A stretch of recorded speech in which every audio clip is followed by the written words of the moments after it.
Stop fearing feedback. Emma Collyer turns tough talks into trust, creativity, and results. Welcome to Rise to Lead, the podcast where heart-driven leaders come together to inspire and innovate.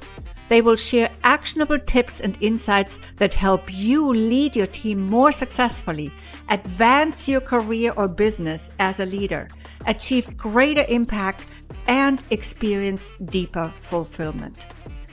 I'm your host, Regina Huber, guiding you through deep conversations about leadership that's rooted in service, freedom, and the desire to leave a positive mark on the world.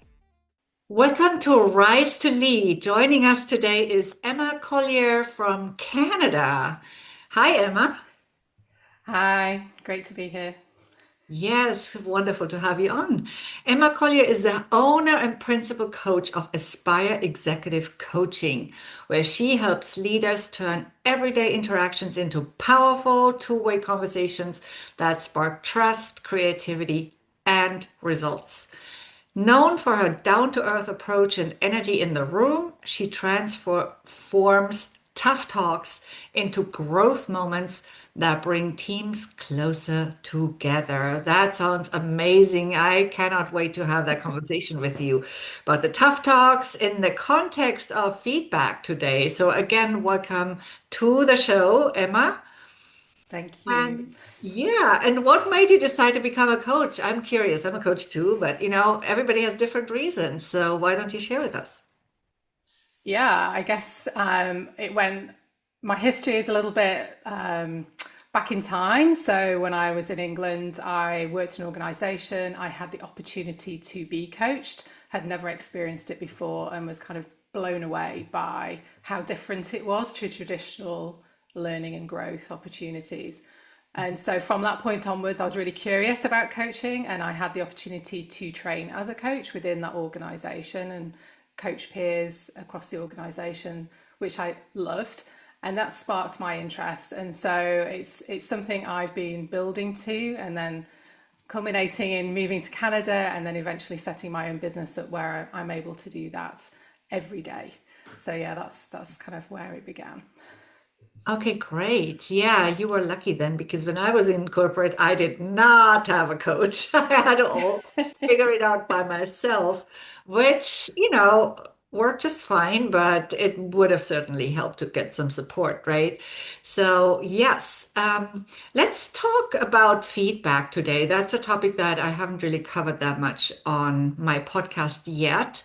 And I'm glad that you are a super expert in that topic and we can have this conversation. And this is in the context of both, small business owners with teams, entrepreneurs, and also corporate leaders. So we want to make it really relevant for everybody listening who is in a leadership role of sorts, or in just like really any role where you are supposed to provide and receive feedback, right? So we want to always look at both.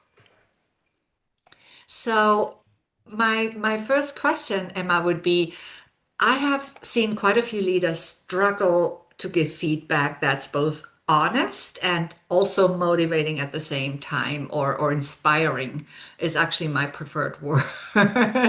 Like, so as leaders, we want to fire people up. We want to energize the team and all the good stuff. And at the same time, we need to provide honest feedback so that people can grow and also really contribute as much as they truly can contribute. So we don't underestimate them, but also they need a chance to improve what needs to be improved. So what's, in your opinion, the single most common mistake you see leaders make when giving feedback, and how could they potentially fix it?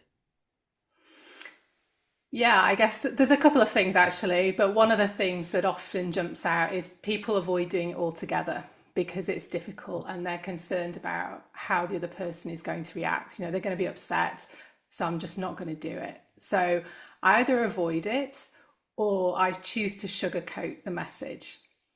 And so then the person coming into that conversation doesn't really understand what is being shared with them, and they go away really confused. And so I often talk about, if you've got to provide feedback, do it in a kind way, but stick to the message. Don't try and soften the edges. Just, people can take that if you're doing it in a kind and compassionate way. And your intention is there. It's a positive intention. So that's something I talk about quite a lot when I'm working with groups in particular when we talk about feedback.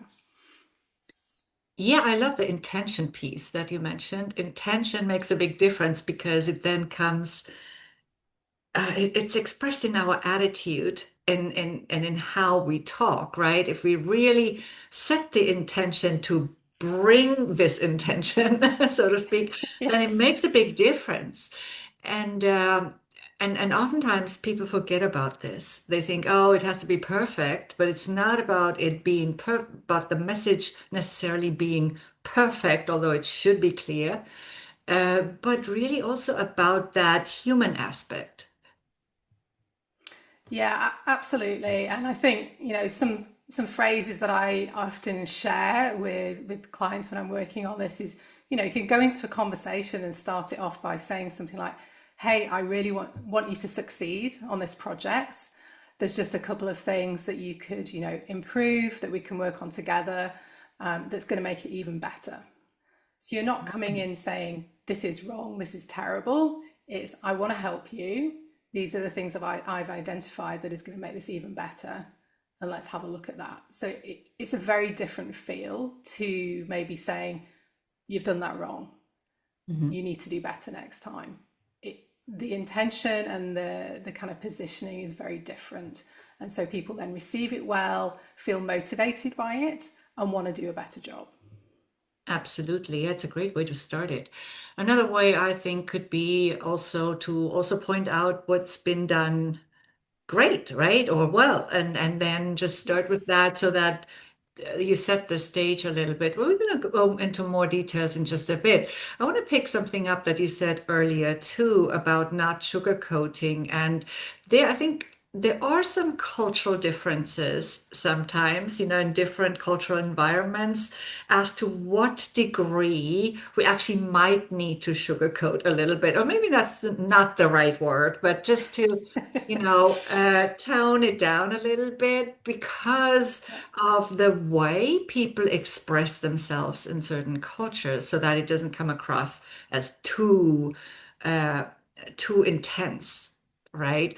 I can give you an example, maybe, Emma. So when uh, I see a big difference actually between even just the East Coast and the West Coast of the US. I've Mm. worked in both places. And when I worked in California for the first time, I had somebody in my team member an Asian lady, who said to me once, "You talk so loud."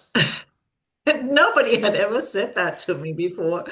And it's definitely not my intention or my usual to talk loud, but she perceived the way I communicated with her differently than other people.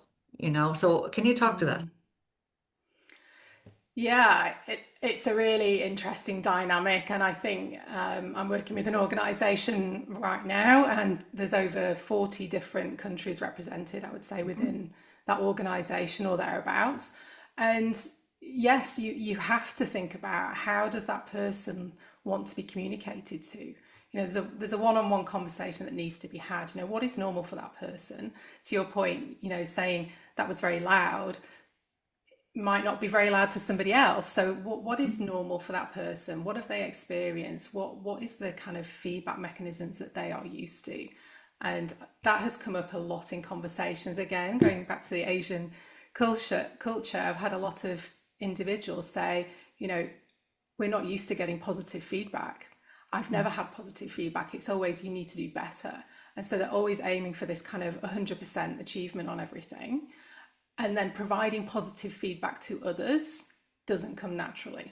So it's much harder because they have this kind of cultural aspect to overcome, as well as doing the hard thing of providing feedback. So there's some really interesting layers there for sure. Right. I personally communicate a lot. Well, I've worked with of course, clients also in many different regions all over the world. But even just within, for example, the continent of Africa, I mean, there's so many countries in Africa, it's no wonder, but there's so many differences. Sometimes they're more subtle, and sometimes they're really, really like blatant differences, right? Between how people actually communicate. And I find that so interesting. It makes, you know, makes up the spiciness for me. So instead of seeing it so much as a challenge, I oftentimes like to look at it as something exciting because I'm entertained by it and I get to grow through this conversation just as much as the other person if I give them the chance, right? As a leader, if I'm really open to learning in that sense. So, what would you say about that? Yeah, I love that kind of openness. I think if we're curious and we explore, and it adds a richness to a team, to an organization. And there's almost a bit of humor sometimes that comes up. Is like, okay, what comes up for you? How does it work for you? What was your background and upbringing? How did that go down in terms of how you communicate? And I think it can bind us together a little bit more and kind of help build that trust when we unpick some of those challenges that we might perceive to be there, when actually they're just differences that make it much richer. Right. Yeah, I've also found like curiosity you mentioned, so that's definitely very Yes. key. And then also, of course, observation as well as self-observation in a sense of observing how we are perceived and how it lands, right? Yeah, absolutely. So you talk a lot about turning those tough talks into growth moments. I want to talk more about this. Can you share some Yes. specific example where feedback completely shifted a team's dynamic? Yeah, I guess I've got lots of examples in the past. I'm trying to think of specific ones right now, but I think, I always fall back on when I was in England, I was moving in to lead a new team. And some of the team members didn't want a team leader. And I was outrightly, they shared that with me. So one of the individuals said, "We don't need you. We don't want you here." And that was my first interaction with that individual in the team. It's like, Wow. okay, I've got some work to do here then. And so that was a journey of rebuilding trust. They'd lost trust in leadership.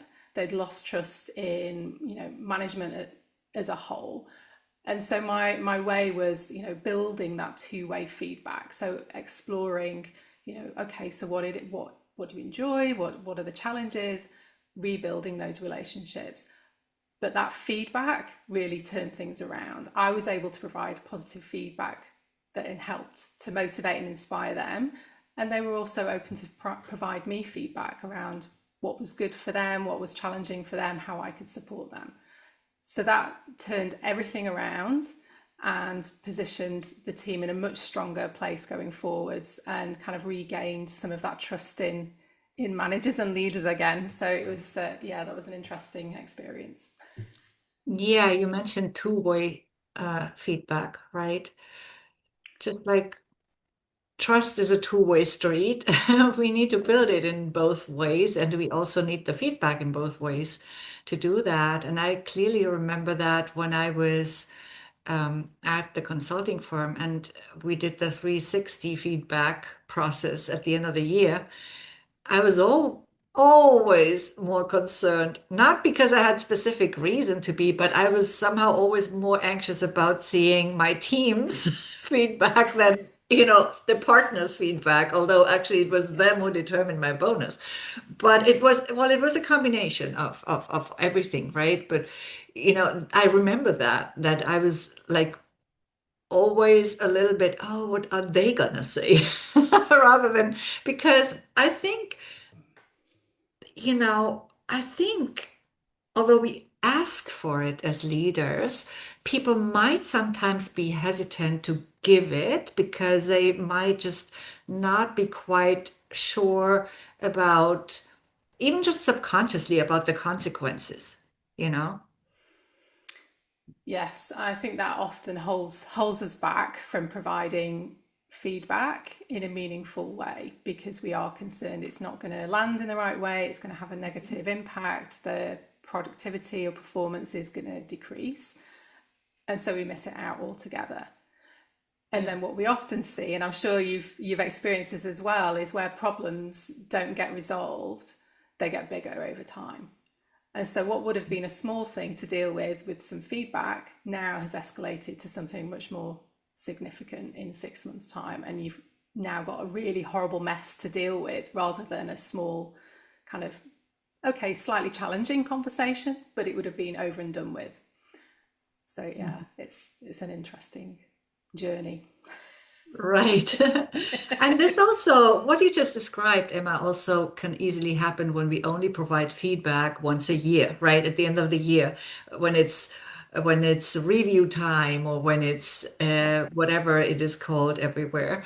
And it's really important to provide timely feedback and to make it a more natural process throughout the year. Yeah, I always kind of talk about, those regular check-in Hmm. moments and not leaving it till quarter one, Q2, Q3, or Yeah. 6 monthly review because you're not providing the person an opportunity to improve and change if you're only providing feedback at that time. And I've been guilty of that in the past. I remember doing that leaving it until a conversation, and the team member said to me, "Hey, I would really have appreciated that if you'd have told me at the time." And that was a very strong lesson for me. So it's one of the things I always talk about is, feedback needs to be timely. If you've seen Mhm. something in a meeting or in discussion, either try and deal with it that day or the next day. Don't leave it a month because you won't remember it and the person won't remember the item either. So really trying to get in there as soon as you can to discuss that is key. Yeah, you mentioned timely. I think some other important aspects of feedback are it needs to be concrete and it needs to be when we first express it at least, because sometimes we don't even know exactly what happened, Yeah. non-judgmental. Sometimes we need to first figure out what actually happened, right? Because there might be different Yes. points of view involved and whatnot. Yeah. So we talked about this a little bit. You touched on it before, Emma. Many leaders avoid feedback that might upset someone. And of course, there are people who are easily upset and who do not really take feedback well, even when we try to do our best as leaders, right? So why would or when is it then actually better to risk that discomfort and how can we deal with such a situation where what can we do to without damaging trust? Yeah, I think a few things that we've already talked about is that intention and setting the Right. scene. So, hey, I'd like to have a conversation with you about this project or this piece of work. Hmm. And then, you can share, I really appreciate your efforts on this project. It hasn't gone unnoticed. And then the delivery of what is the one or maybe two things that you want to see improve. If that person is having an emotional response, like a strong emotional response, or they've maybe, you know, almost locked down, they're not hearing you anymore. And you sometimes see that, or you might just hear this, yes, yes, yes, and they're not really taking it in. I would either ask them to kind of, okay, can you just go over what we've talked about, just so I'm clear that you understood the key points. So get them Hmm. to summarize. If they're really struggling, and sometimes, you might, I've had people crying before when they receive feedback that they're not comfortable with. Okay, let's just take a minute. Let's come back, in the next 30 minutes to discuss this. Let's come back to this tomorrow Hmm. and regroup, give you time to think about it, and then let's work out a plan. So you're Hmm. not dropping it, it's not Yeah. disappearing. You are going to come back to that conversation, but allow them some time to compose themselves, Yeah. think about it, and then it's a bit more easy to handle. Yeah. Yeah, and one other idea I just had while you were talking is to just also really ask them what they would potentially suggest themselves. as a solution? I Yes. think that's always a good question. Okay, and how can we then actually, because of course, it's also about the environment people are in, and it's about really preparing that environment so that we can have a fruitful feedback. So how can leaders then create an environment where team members actually seek out feedback, maybe even rather than avoiding it? Yeah, it's a great question. I think leaders, have to lead by example a little bit. So I would Mhm. always encourage them to seek out feedback themselves from people. Hey, I want to know how I'm doing. Yeah. I know I'm not perfect. So what are the things that I'm doing that are maybe annoying you or I need to improve? Let me know. And so starting those conversations sets the seed, or, oh, okay, so it's okay to talk about those things here. It's okay not to be perfect. And it creates that environment where people feel more comfortable providing feedback and learning and seeing it more as an opportunity to grow rather than something to be feared and avoided. Right. Something else that comes to mind in this context, Emma, is maybe also when we do both, right? We provide constructive feedback, but also the positive feedback when something is done well. Then Yes. we create more harmony between the two. And it's also probably easier for people to receive the constructive feedback if they have also received the other type of feedback in the past, right? Because it's not just this one piece of the feedback, but it's both. So I think sometimes we forget to do that when things are done Yes. well, right? Yeah, and I often talk about examples from my past where I had a manager and the only feedback I ever got, which was nice at the time initially, was you're doing a great job, keep doing what you're doing. Mhm. It didn't help me grow. So I kept receiving that throughout the year. So every time I was like, hey, what can I do to improve? What, oh no, you're doing a great job, keep doing what you're doing. Mhm. It wasn't, to your point, constructive. It didn't help me develop. And in the end, I got frustrated and tried to seek out feedback elsewhere because either that individual didn't know how to deliver it, or maybe was fearful of how I would respond, or maybe wasn't stretching themselves in thinking, how could this person improve and what can I do to help them with this? Mhm. So I think that's, to your point, the constructive bit is really important in building those relationships and that trust, and Yes. maintaining long term. Yeah, and we always want to have both. We want to have the, okay, how can you grow, right? In your case. Yes. And Yes. also, okay, yes, you are doing a great job. It's good to know that too, right? But Yes. then, okay, but then there's this, and there's always more potential. This, Yes. everybody has unlimited potential, so why not seek out other pieces of that potential, even if it seems like everything is going great, because people want to grow, at least most people, not everybody, maybe, but most people, at least the people I want to have in my team, want to grow. Yes. Right? Yes. Yeah. Yeah. Yes. Sorry, I was just reminded of another Yeah. point that I often talk Sure. about, and it touches on that fixed or growth mindset. And I know Carol Dweck talks about this in her book, and I often reference it because there are some individuals you will experience that are maybe like, no, I can't grow. I don't want to move from where I am. I just want to stay here and do this. So that Mhm. in fact they're going backwards or they're stagnating, but you will experience that, and it's trying to then get a hook into those individuals to understand what motivates them to see where that can go. But yeah, it's an interesting point which just kind of triggered my thought on that one. Yeah, absolutely. Thank you. Yes, and it's okay for people to want to stay in the same job, but they still can Yeah. grow in their jobs maybe, and it might actually Yes. become more exciting again. Their enthusiasm might go up again when it's not always just the same. I Yeah. know different people thrive on different things, right? I'm somebody, I've done a ton of personality tests, and I know that I'm easily bored. I always want the new stuff, which also means I tend to run after shiny objects and then not always conclude everything. But some people are really great in the other direction, and it's fine. Not everybody is the same.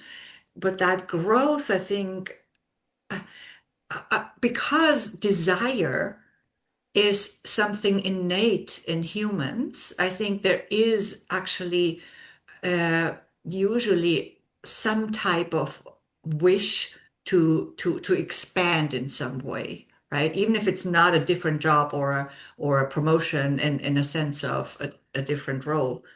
But yeah, but I think that's almost in everybody. Would you agree? I, yeah, absolutely. I think, and there's that balance of wanting to grow in some way, but being comfortable where you are in a job, that's okay too.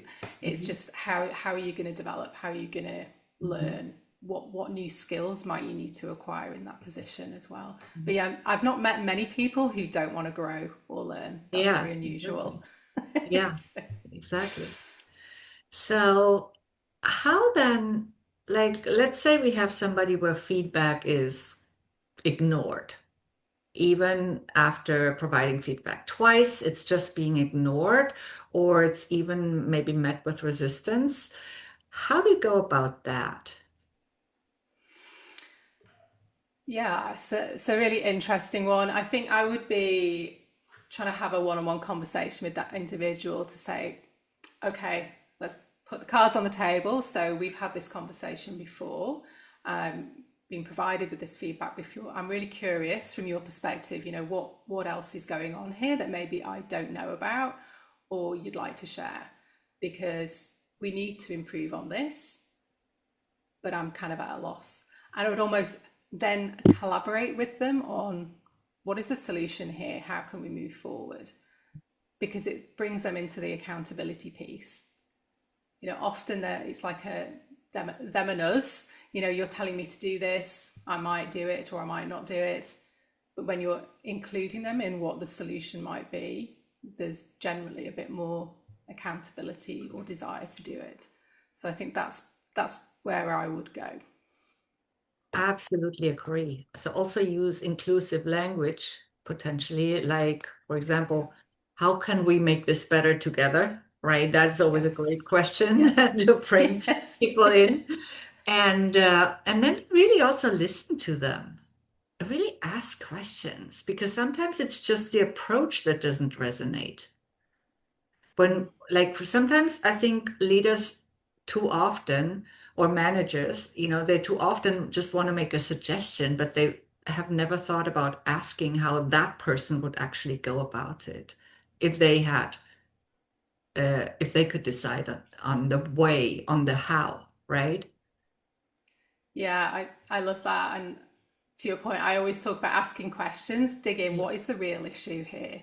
There might be something entirely different than what you're thinking. So keep asking questions, get them to share, and then likely you will come out with something different and a unique situation. Yeah, absolutely. We must remember that we all automatically judge and make assumption, right? Yes. It's just part Yeah. of our survival mechanism, so to speak.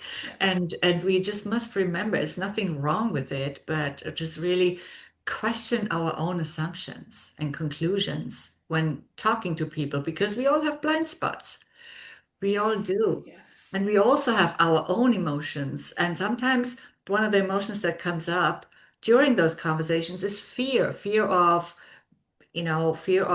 not the person not taking it in the right way, fear of reaction, maybe even a very common subconscious fear of not being liked, right? People Yes. pleasing syndrome and so on.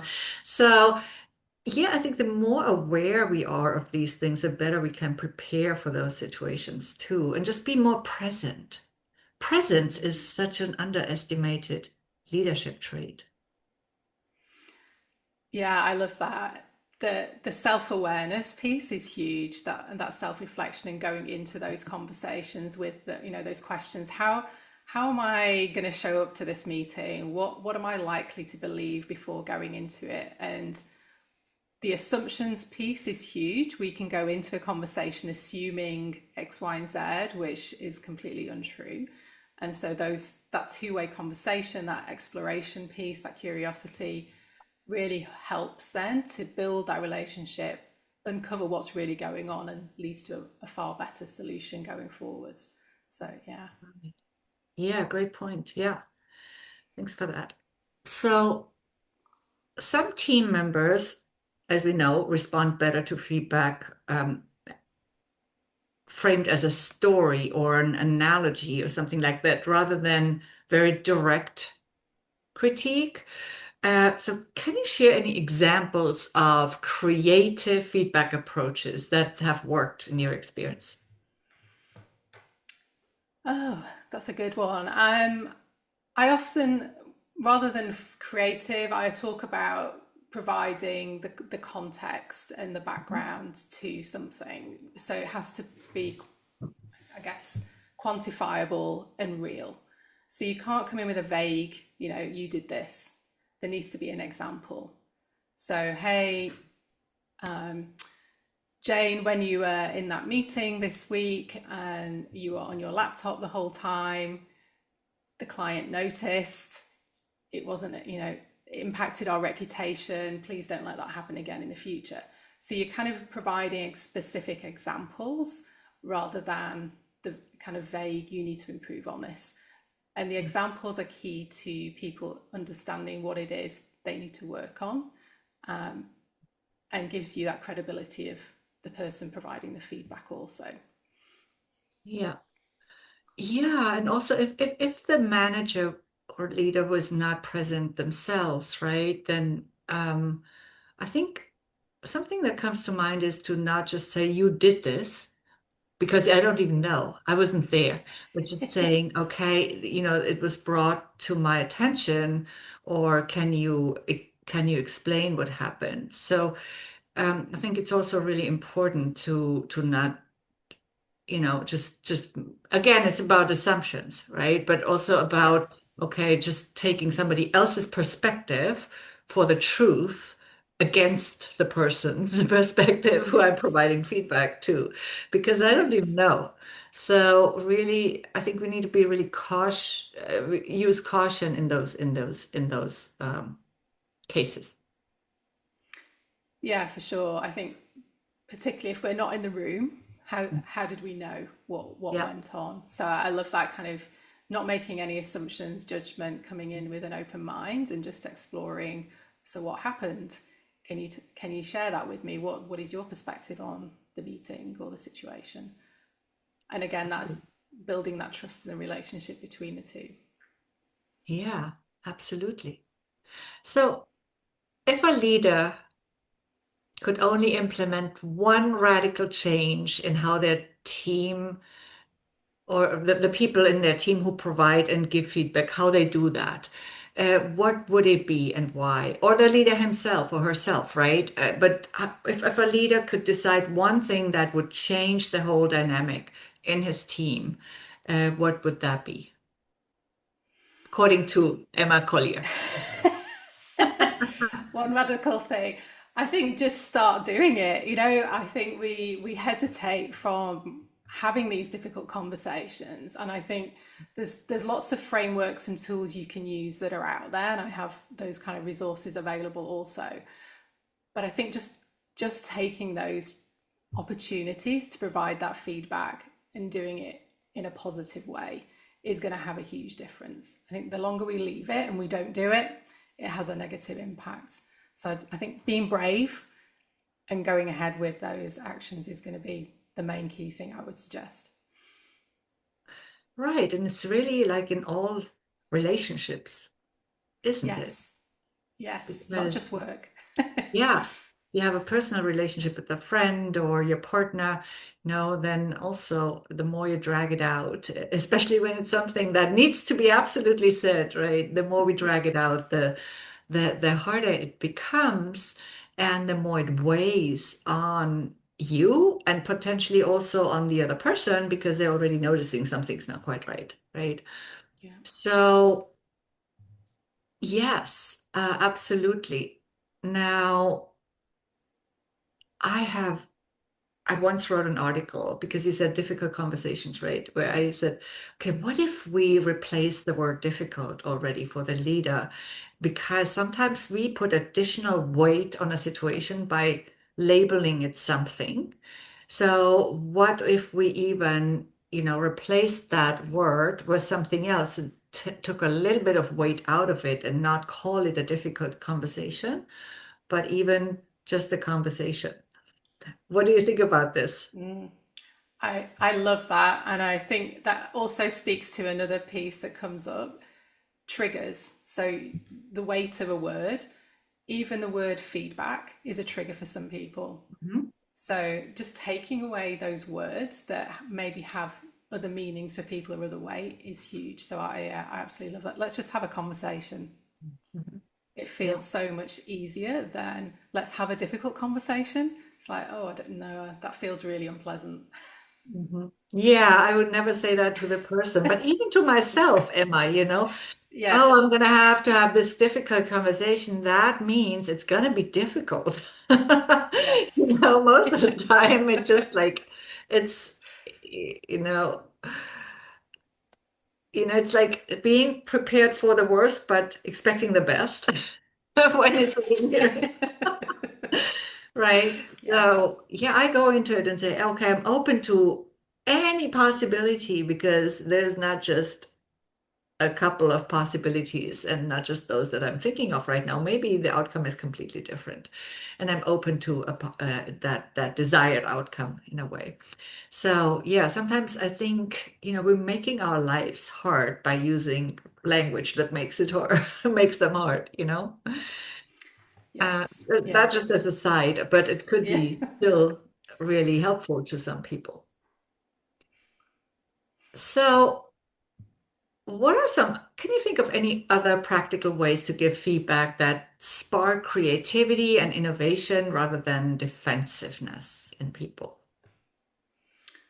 Yeah, I was trying to think the kind of key things that I talk about, talks about timing, talks about what is the key message, where are you going to deliver that feedback? And I think that we often forget that. And so people send it over email or messaging. And if it's constructive feedback, ideally you want to do that face to face. So can you find somewhere private to have that conversation? Maybe you go for a walk, maybe you go to a coffee shop, but somewhere else where you can have that conversation without being overheard. And that often leads to a much more creative conversation rather than it, over messaging or email, because that you lose the tone and the intention when it's done in writing. So that's something I always think about. And the other thing I always talk about is the action planning piece. So how are we going to work together? What are we? And you touched on that earlier. It's like, how are we going to collaborate? What is the plan here? What are we agreeing to together? And that often we forget that bit, and it's we deliver the feedback and then nothing happens or there's no result.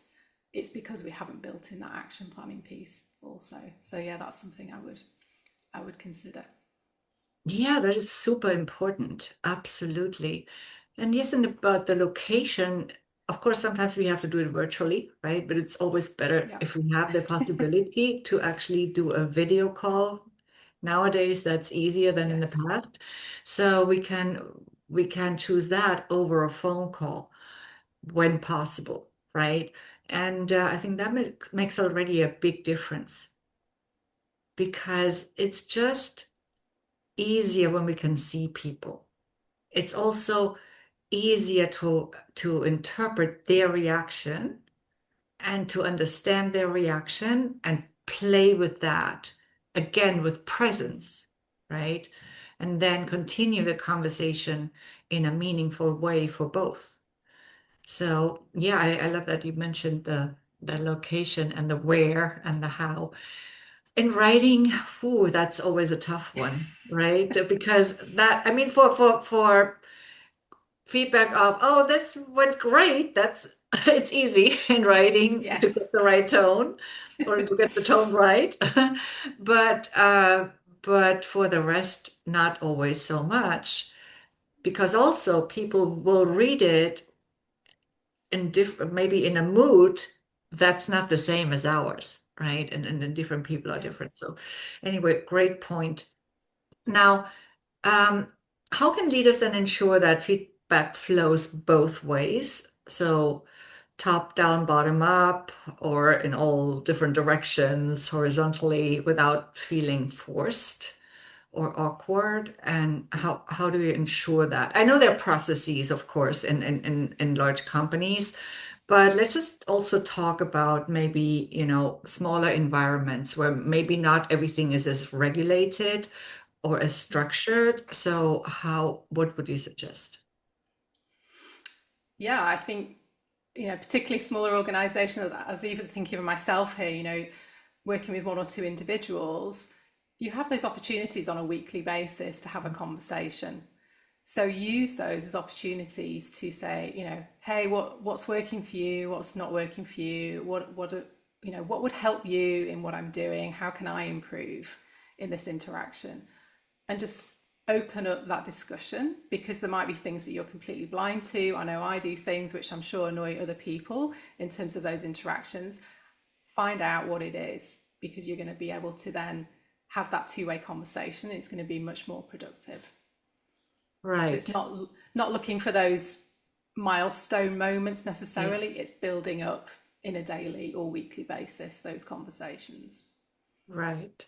Yeah. More continuous Yes. process and more fluid communication. Yeah. Communication breakdowns are definitely a big topic in some organizations. So, yeah. And is there anything that you would like to share about your specific approach, something unique that we haven't touched on? I think the only thing we've probably not touched on as much is I often suggest to people, if they're finding it really difficult in their minds to think, how do I do this, is Mhm. to use a framework and then practice what you're going to say. And so there's a couple of frameworks out there. SBI is one that I reference, so situation, behavior, and impact, and talk through those stages, because then if you're planning it out and practicing it, you're taking away some of your own anxiety and emotion in the delivery. And I know that's an approach that I've used in the past. When I was having to have a conversation with somebody, I was a bit anxious about doing it. I wanted to make sure the message was clear, but I felt my own emotion might impact that delivery. So I practiced and practiced and practiced. So by the time I actually did it, I'd already said it 20 times. And so those frameworks that are available can really help you think through, what is it I want to say? What is the key message? And what is this going to do to help me get there? So I think those another tool that I sometimes suggest, that people find really helpful just in that thought process. Okay. Yeah. Thanks for sharing that. Where can people find you, Emma? What's the best place?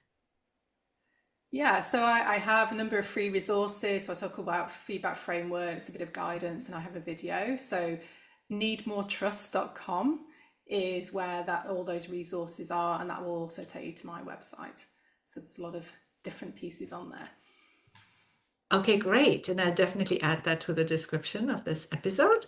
So thank you, Emma, so much for sharing your very valuable insights around feedback giving and receiving. We've talked more about giving today, but it's a very important part. If you'd like to add anything about receiving feedback, feel free. We certainly have a few minutes if you'd like.